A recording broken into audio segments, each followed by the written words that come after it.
সৰু আলু, মচন্দৰী আৰু মানিমুনি বইল, লাচিম নদীৰ মাছ আৰু ভোলৰ সৈতে জোল। এইখিনি নেফাফু বইল কৰি পিটিকা বনোৱা হৈছে আৰু এইখিনি সৰু তিতা ভেকুৰী জলকীয়াৰ লগত।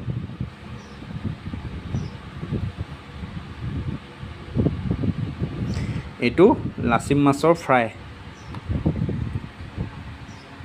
মাছৰ কণী আৰু ঘৰত বনোৱা আমৰ আচাৰ, আৰু এইটোও ঘৰৰে জলকীয়া হয়। ৰঙালাও আৰু চেটেকা ভেকুৰীৰ নিচিনা দেখিবলৈ একেই। আজি এনেদৰে বনাই খাইছোঁ আৰু জেনেৰেলি এখন থালত এনেকৈ নাখাওঁ ঘৰত, কিন্তু এনেই সজাই লৈছোঁ আৰু